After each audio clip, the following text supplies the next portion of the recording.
নমস্কাৰ এই মুহূৰ্তত এক গুৰুত্বপূৰ্ণ বাতৰি লৈ ষ্টুডিঅ'ৰ মজিয়াত মই উৎপল দাস ৰাষ্ট্ৰীয় পৰ্যায়ৰ সমৰ কলা প্ৰতিযোগিতাত যোৰহাটৰ মজিয়া ভেটিৰ জানমণি কোঁৱৰৰ সাফল্য নিউজ ডাইৰেক্ট ৰিপৰ্ট ৰাষ্ট্ৰীয় পৰ্যায়ৰ সমৰ কলা প্ৰতিযোগিতাত যোৰহাটৰ মজিয়া ভেটিৰ জানমণি কোঁৱৰৰ সফলতা গৌৰৱান্বিত যোৰহাটবাসী ৰাইজ নমস্কাৰ মোৰ নাম শ্ৰী জানমণি কোঁৱৰ মই হবুদৈ সিনিয়ৰ সেকেন্ডাৰী কলেজত পঢ়ি আছো মই এবাৰ ফাৰ্ষ্ট ইয়াৰ মোৰ গাঁওখনৰ নাম 2 নং সোণাৰী মজিয়াভেটি গাঁও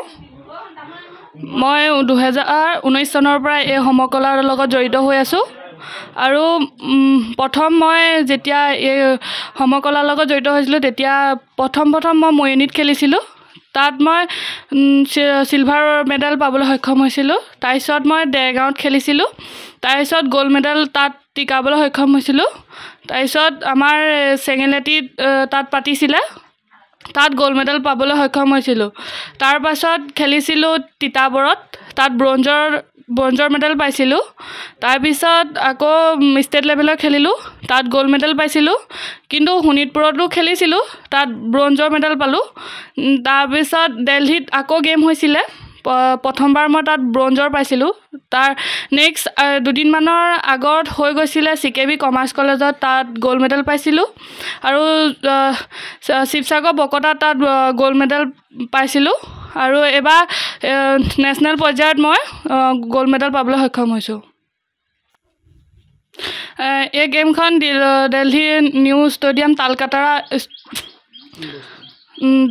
তালকাটাৰা নিউ ষ্টেডিয়াম তাত হৈছিলে গেম প্ৰথম মই হবুদৈ সিনিয়ৰ সেকেন্ডাৰী কলেজত শিকি আছিলো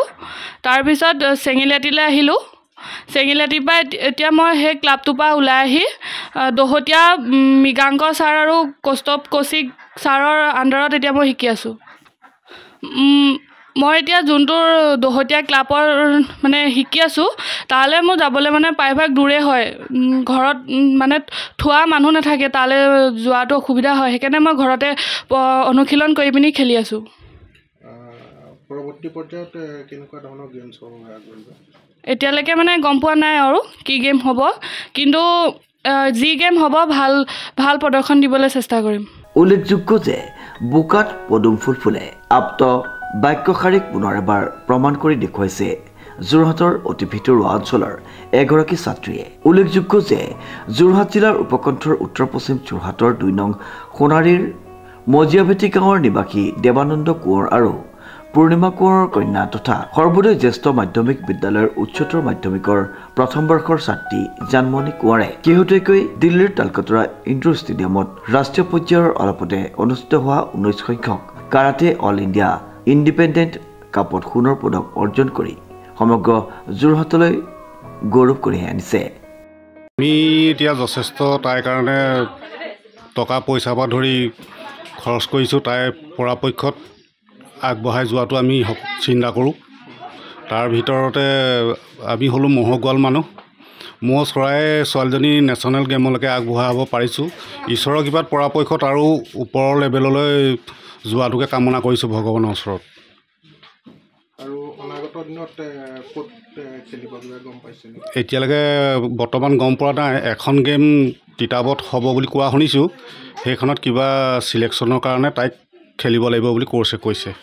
তাৰপিছত ৰাষ্ট্ৰীয় গেমছৰ বাবে এইটো প্ৰস্তুতি চলাব লাগিব কোৰ্ছাৰ লগত পাতি মেলি উল্লেখযোগ্য যে ব্লেক বেল্ট ডিগ্ৰীধাৰী জানমণিয়ে 2019 চনৰ পৰা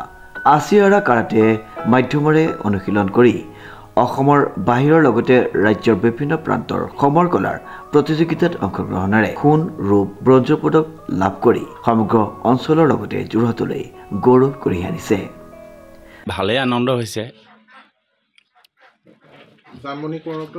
চিনি পাওঁ ওচৰে মোৰ ভতিজাই হয় তাই খেলসমূহ আপোনালোকে দেখিছোঁ ভাল খেলে তাই কেইবাবাৰো গোল্ড মেডেল পাইছে কেনেকুৱা লাগিছে আজি আপোনালোকে ভাল লাগিছে আমাৰ হয় গাঁওবাসী বা আমাৰ অন্য স্থানীয় লোকেও জনাইছেহি আমি ভাল লাগিছে সেইটো কাৰণে আমি ঈশ্বৰৰ কৃপাত ভালেই আশীৰ্বাদ দি আছোঁ বৰ্তমান। জানমণিৰ এই সফলতাত অঞ্চলবাসীৰ লগতে যোৰহাটৰ ক্ৰীড়াপ্ৰেমী ৰাইজ গৌৰৱান্বিত হৈ পৰিছে। ইতিমধ্যে জানমণি কোঁৱৰে ৰাষ্ট্ৰীয় গেমছত অংশগ্ৰহণ শিক্ষাৰ্থী অৰ্জনৰ বাবে প্ৰস্তুত চলাই থকা বুলি জানিব পৰা গৈছে। যোৰহাটৰ পৰা প্ৰশান্ত গায়নৰ ৰিপৰ্ট, নিউজ নাও।